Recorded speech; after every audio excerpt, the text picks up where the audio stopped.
Welcome to business breakfast show. నా పేరు రమణ. ఒకసారి నిన్నటి మార్కెట్ల పొజిషన్ ఏంటో చూద్దాం. సోమవారం మన మార్కెట్లో స్వల్ప నష్టాలను చవి చూడడం జరిగింది. మరోపక్క గురువారం ట్రేడింగ్ అనంతరం రిలయన్స్ ఇండస్ట్రీస్ ఆర్థిక ఫలితాలు గత వారం అంచనాలకు తగ్గట్టుగా నమోదు కాకపోవడం కూడా మార్కెట్ నిస్తేజానికి కారణమైనట్టుగా చెప్పుకోవచ్చు. అలాగే Sterlite industries, SBI, Maruti, Infosys, BEL వంటి స్క్రిప్ట్లు మార్కెట్ భారీ నష్టాల పాలు కాకుండా చూడడం జరిగింది. దీంతో సెన్సెక్స్ కేవలం 17.92 పాయింట్లను పోగొట్టుకుని 19,584 పాయింట్ల వద్ద ముగిసింది. అలాగే ఒక దశలో 19,697 పాయింట్ల గరిష్ట స్థాయిని తాకింది. అలాగే నిఫ్టీ పొజిషన్ చూస్తే కనుక 10.20 పాయింట్ల మేర తగ్గి 5,874 పాయింట్ల వద్ద స్థిరపడింది. అలాగే మార్కెట్ చూస్తే దాదాపు రోజంతా కూడా సానుకూలంగా చెలించి చివరి అరగంటలో నష్టపోవడం మాత్రం నిన్నటి పొజిషన్ లో గమనార్హం. అలాగే ఇక గత రాత్రి అమెరికా మార్కెట్లు మిశ్రమంగా ముగిశాయి. ఆసియా మార్కెట్లు నష్టాల్లో ట్రేడ్ అవుతున్నాయి ప్రస్తుతానికి. ఇక మార్కెట్లపై మరింత విశ్లేషణ అందించడానికి, అలాగే ట్రేడర్లు, ఇన్వెస్టర్ల సందేహాలన్నీ తీర్చడానికి, వారికి సమాధానాలు ఇవ్వడానికి స్టూడియోలో సుందరరాజ గారు సిద్ధంగా ఉన్నారు, అనలిస్టు. సో మీ సందేహాలన్నీ కూడా మేము కాల్ చేసి ఫోన్ నెంబర్లు చూసి కాల్ చేసి మీ సందేహాలన్నీ కూడా క్లారిఫై చేసుకోవచ్చు. అలాగే ఈ రోజు కొన్ని కంపెనీస్ రిజల్ట్స్ ప్రకటించనున్నాయి. మెగాసాఫ్ట్ ఒకటి, ఏసీసీ ఒకటి, అంబుజా సిమెంట్స్ ఒకటి, టాటా టెలి సర్వీసెస్ ఒకటి, Thomas cook, UltraTech cement, Patny computers, Wipro, Petronet, LNG, Tata metallics ఈ సంస్థలన్నీ కూడా ఈ రోజు బోర్డు సమావేశాలు జరగనున్నాయి. మరి వాళ్ళు తీసుకునేటువంటి నిర్ణయాలు కూడా మార్కెట్లను ఏ విధంగా ప్రభావితం చేస్తాయి, ఇలాంటి విషయాలన్నీ కూడా మనం ఒకసారి రాజా గారితో మాట్లాడదాం. రాజా గారు, good morning, welcome to TV studio sir. నిన్న రోజంతా చూస్తే కనుక నేరోగా, అంటే ఒక రకంగా చాలా మందకుడిగా సాగినటువంటి మార్కెట్లు చివరి అరగంటలో నష్టాలు చవి చూడడం కూడా జరిగింది. అంటే మరి ఈ రోజు పొజిషన్స్ ఎలా ఉండబోతున్నాయంటారు? ఈ రోజు గురించి ఏం చెప్పుకోవచ్చు అంటారు? నిన్న నేరో అవడానికి ప్రధానమైన కారణం చూస్తే కనుక అంతర్గత ఐఐపీ కొంచెం వీక్ గా రావటము, ఇన్ఫ్లేషన్ వీక్ గా రావటము, ఎఫ్ఐస్ కొంచెం భారీగా సెల్లింగ్ ప్రెషర్ చేయడం, మార్కెట్ కొంచెం కాషియస్ టోన్ పడింది. అలాగే ఎమ్మడే 2-3 మేజర్ రిజల్ట్స్ రిలయన్స్ లో కూడా కొంచెం పర్వాలేదు. అలాగే axis bank, HL technology, TCS వంటి కంపెనీస్ దగ్గర అద్భుతమైన ఫలితాలు రావడంతో మార్కెట్ బాగా పుంజుకుందన్నమాట. బట్ ఏదైనా సరే టెక్నికల్ గా మటుకు 5950 దగ్గర చాలా మేజర్ రెసిస్టెన్స్ ఉందన్నమాట. అంటే మేజర్ నిరోధక స్థాయి ఉంటుందన్నమాట. లాస్ట్ 6 months హై కూడా ఇక్కడే. సో డెఫినెట్ గా ఈ లెవెల్లో కొంచెం సెల్లింగ్ ప్రెషర్ అనేది మార్కెట్ లోకి వచ్చే అవకాశం కనిపిస్తుంది. అలాగే ఎఫ్ఐస్ చూస్తే కనుక లాస్ట్ 10 days డేటా చూస్తే కనుక కొంచెం క్యాష్ మార్కెట్ లో సెల్లర్స్ గానే ఉన్నారు, ఫ్యూచర్స్ లో కూడా కొంచెం సెల్లర్స్ గానే ఉన్నారు. సో ఈ లెవెల్ కనుక మార్కెట్ బాగా అధిగమించాలంటే కనుక ఏమాత్రం 5950 టెక్నికల్ గా బ్రేక్అవుట్ రావాలి. టెక్నికల్ గా 5950 పైన కనుక 1 or 2 సెషన్స్ క్లోజ్ అవుతేనే ట్రెండ్ సైడ్ వేస్ ట్రెండ్ ముగిసింది, మార్కెట్ ఫ్రెష్ ర్యాలీలోకి ఎంటర్ అయింది చెప్పొచ్చు. సో అప్పటి వరకు షార్ట్ టర్మ్ ట్రేడర్స్ మటుకు కాషియస్ గా ఉండండి. ఈ లెవెల్లో buying not suggestible.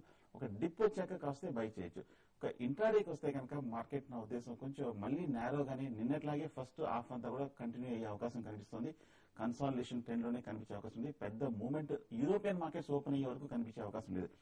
So intraday by position తీసుకోవాలి అనుకున్న వాళ్ళు 5900 పైన కనుక 10 minutes ట్రేడ్ అవుతే లాంగ్ పొజిషన్ తీసుకొని కింద 20 points stop loss, 20-30 points target తో క్లోజ్ చేయాలి. అలాగే 5850 కింద కనుక కంటిన్యూస్ గా ట్రేడ్ అవుతుంది, షార్ట్ పొజిషన్ అటెండ్ చేయాలి. అలాగే 5900 పైన నిలబడకుండా దాని కింద ట్రేడ్ అవుతే కనుక మళ్ళీ షార్ట్ పొజిషన్ తీసుకొని ఏమంటే 20 పాయింట్స్ స్టాప్ లాస్ పెట్టుకోవాలి. బట్ నా ఉద్దేశంలో మార్కెట్ ఇవాళ కూడా కన్సాలిడేషన్ ఉంటుంది. ఫ్రెష్ లాంగ్ కనుక తీసుకోవాలనుకుంటే కనుక 5950 పైన క్లోజ్ తీసుకోవచ్చు. So as it is long positions hold చేయొచ్చు, షార్ట్ పొజిషన్స్ అటెంప్ట్ చేయకూడదు. ఓకే సార్, మనకి రాజశేఖర్ హిందూపూర్ నుంచి లైన్ లో ఉన్నారు, మాట్లాడదాం. హలో సార్, గుడ్ మార్నింగ్ అండి. మార్నింగ్ రాజశేఖర్ గారు, అడగండి. Sir, power finance corporation 1 year horizon లో తీసుకోవాలనుకుంటారు. స్టాప్ లాస్ ఎంతలో పెట్టుకోవాలి, అట్లే టార్గెట్ ఏ విధంగా? పవర్ ఫైనాన్స్, ఓకే, ఒక్క నిమిషం అండి రాజశేఖర్ గారు. పవర్ ఫైనాన్స్ చూస్తే కనుక లాస్ట్ 6 months మార్కెట్ ర్యాలీలో కూడా బాగా అండర్ పెర్ఫార్మ్ చేసిన స్టాక్ అండి. 380 రూపీస్ నుంచి 220 రూపీస్ వరకు కంటిన్యూస్ గా పట్టడం జరిగింది అనమాట.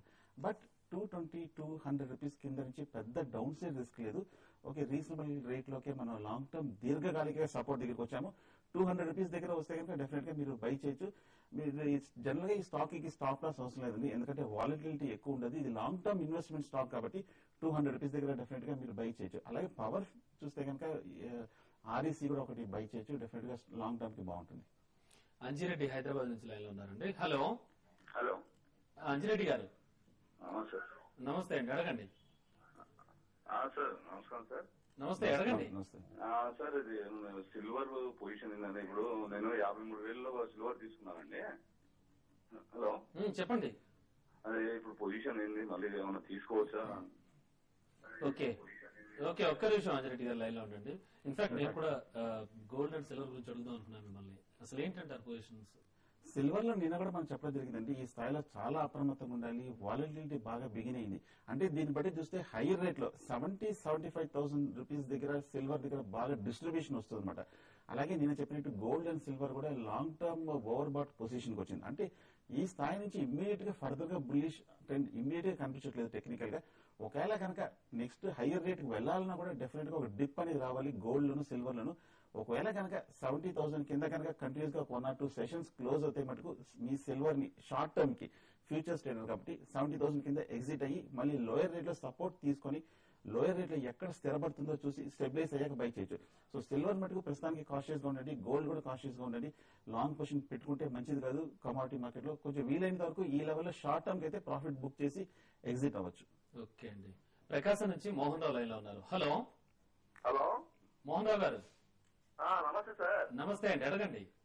సార్ రిలయన్స్ గురించి సార్, ఇది మార్కెట్ పొజిషన్ ఇప్పుడు ఉన్న దాంట్లో నుంచి ఎగ్జిట్ ఏదైనా ఇంకో దాంట్లో చెప్పమంటారా? దాదాపు 2 సంవత్సరాల నుంచి అలాగే పొత్తు పెట్టాల్సి ఉంది. ఓకే అండి, ఒక్క నిమిషం. మీరు రిలయన్స్ ఏ రేట్ లో తీసుకున్నారో తెలియదండి, బట్ కానీ రిలయన్స్ లాస్ట్ 1 year గా చూస్తే కనుక నెగటివ్ న్యూస్ వస్తూనే ఉన్నాయి, పాజిటివ్ న్యూస్ కొంచెం కొంచెంగా రావడం చూస్తున్నాము.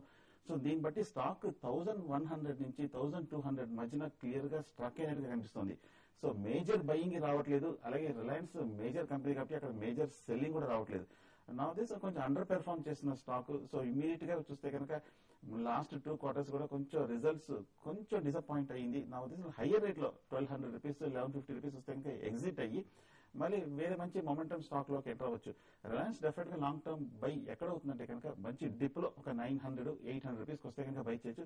ప్రస్తుతం రిలయన్స్ లో మటుకు ఇమీడియట్ గా అప్ ట్రెండ్ బుల్లిష్ ట్రెండ్ వచ్చే అవకాశం అంతగా కనిపించడం లేదు. ఓకే అండి. విశాఖ నుంచి కుమారి లైన్ లో ఉన్నారు. హలో హలో, కుమారి గారు. గుడ్ మార్నింగ్ అండి. మార్నింగ్ అండి, అడగండి. డివిస్ ల్యాబ్ గురించి ఇదివరకు సుందరరాజా గారిని అడిగాను.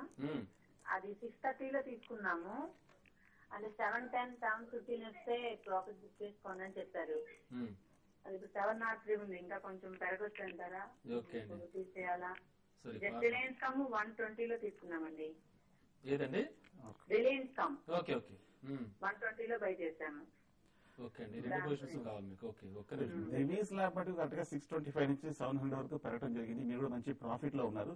నా ఉద్దేశం ట్రెండ్ పాజిటివ్ గా ఉన్నప్పటికీ 725, 730, 710 రేంజ్ లో చాలా మల్టిపుల్ రెసిస్టెన్స్ ఉందన్నమాట. సో కొంచెం స్టాక్ పెరుగుతున్న కొద్దీ ఈ లెవెల్లో 700, 730 మధ్యన కొంచెం సెల్లింగ్ ప్రెషర్ వచ్చే అవకాశం ఉంది. ఎందుకంటే లాస్ట్ 6 months క్రితం ఇది ఒక మేజర్ హై, ఇక్కడ మేజర్ బయింగ్ అనేది జరిగింది. సో ఈ లెవెల్లో ఇంత క్రితం అయితే ఎవరైతే బై చేశారో వాళ్ళందరూ సెల్లింగ్ లోకి ఈ రేట్ లోకి వచ్చే అవకాశం ఉంది. కాబట్టి మీరు కూడా 710, 720 రూపీస్ దగ్గర షార్ట్ టర్మ్ మీరు ఎగ్జిట్ అయ్యి మళ్ళీ లోయర్ రేట్ లో తీసుకోవచ్చు. ఆర్కామ్ గురించి అడిగారు. సో టెక్నికల్ గా వీక్ గానే కనిపిస్తుంది. లాస్ట్ 1 month గా చూస్తే కనుక 90 రూపీస్ నుంచి 115 వరకు స్వల్ప అప్ ట్రెండ్ వచ్చింది. కానీ ఈ స్టాక్ లో ఇంకా నెగటివ్ అంశాలు ఇంకా వెంటాడుతూనే ఉన్నాయండి. నిన్న కూడా చూసాము, అనిల్ అంబానీ సంబంధించిన కంపెనీస్ అని కూడా మన 2G స్కామ్ లో ఉన్నట్టుగా ఒక అనుమానాలు కూడా రావడం జరిగింది. సో ఈ నేపథ్యంలో ఆర్కామ్ లో పెద్ద ఎక్స్పెక్టేషన్స్ భారీగా పెట్టుకోవద్దండి. ఏమాత్రం ప్రాఫిట్ వస్తే కనుక ఆర్కామ్ లో ఎగ్జిట్ అయ్యి కొన్నాళ్ళు వెయిట్ చేస్తే బెటర్ అనిపిస్తుంది. ఓకే అండి. హైదరాబాద్ నుంచి పద్మ గారు లైన్ లో ఉన్నారు. హలో హలో, నమస్తే అండి. నమస్తే పద్మ గారు. నమస్తే అండి. అడగండి. టీసీఎస్ ఫీచర్ ఏమో 1200 తీసుకున్నాము. ఓకే, తర్వాత మెక్డోల్ ఫీచర్ ఏమో 1130 తీసుకున్నాము. వీటి పొజిషన్ ఏంటో చెప్పండి. ఇంకొకటి ఏంటి అన్నారు రెండోది? టీసీఎస్ ఒకటి, మెక్డోల్. మెక్డోవల్. ఓకే, అవును. టీసీఎస్ మటుకు చూస్తే టెక్నికల్ గా బాగా బులిష్ గానే అనమాట. ఐటీ స్టాక్స్ అన్నిట్లోనూ కరెక్షన్ వచ్చిన మటుకు టీసీఎస్ లో మటుకు ఏమాత్రం కరెక్షన్ రావటం లేదనమాట. సో ప్రస్తుతానికి మీరు హోల్డ్ చేయండి. కాకపోతే ఇమీడియట్ రెసిస్టెన్స్ 1250 వరకు కూడా వెళ్లే అవకాశం ఉంది. 1225, 1250 దగ్గర మీరు షార్ట్ టర్మ్ ప్రాఫిట్ బుక్ చేయండి. 1250 పైన కనుక అనూహ్యంగా క్లోజ్ అయిందంటే కనుక మీరు లాంగ్ పొజిషన్ కంటిన్యూ చేయండి. లేదంటే కనుక ఈ లెవెల్లో ప్రాఫిట్ బుక్ చేయొచ్చు బెటర్ అనిపిస్తుంది. మెక్డోల్ మీరు ఏ రేట్ లో తీసుకున్నారో తెలియదు, బట్ మూమెంట్ అయితే కనుక స్వల్ప అప్ ట్రెండ్ లో ఉంది. మెక్డోల్ కూడా ఏమాత్రం ప్రాఫిట్ వస్తే కనుక ఎగ్జిట్ అయిపోవచ్చు. ఒంగోలు నుంచి మల్లికార్జున లైన్ లో ఉన్నారు, మాట్లాడదాం. Hello hello sir. మల్లికార్జున గారు. సార్ వైర్ అండ్ వైర్ అండి. ఏదండి? వైర్ అండ్ వైర్ అండి. ఓకే ఓకే, డబ్ల్యూడబ్ల్యూఐఎల్ చూస్తే కనుక 10 రూపీస్ లో ఉన్న స్టాక్ అనమాట. ఫండమెంటల్ గా పెద్ద ఏమి పాజిటివ్ గా కనిపించట్లేదు. బహుశా లో ప్రైస్, కొంచెం ఎంటర్టైన్మెంట్, కొంచెం స్పెక్యులేషన్ న్యూస్ రావడంతో మీరు తీసుకున్నట్టుగా కనిపిస్తుంది. సో కానీ ఈ స్టాక్ ని చాలా మంది ఇన్వెస్టర్స్ కూడా కొంచెం నిరుత్సాహపరిచింది. అలాగే టెక్నికల్ గా కూడా పెద్ద మూవ్మెంట్ లేదు. ఈ స్టాక్ ని లాంగ్ టర్మ్ పెట్టుకోవడం మంచిది కాదనిపిస్తుంది. కొంచెం వీక్ గానే కనిపిస్తుంది. హైయర్ రేట్ లో వస్తే కనుక డబ్ల్యూడబ్ల్యూఐఎల్ మీరు ఎగ్జిట్ అయిపోయి వేరే బెటర్ ఫండమెంటల్ గా మంచి కంపెనీలోకి ఎంటర్ అవడం మంచిది అనిపిస్తుంది. ఓకే అండి, చిన్న బ్రేక్ తీసుకుందాం. ఇక బిజినెస్ బ్రేక్ఫాస్ట్ షోలో స్మాల్ బ్రేక్ తీసుకుందాం.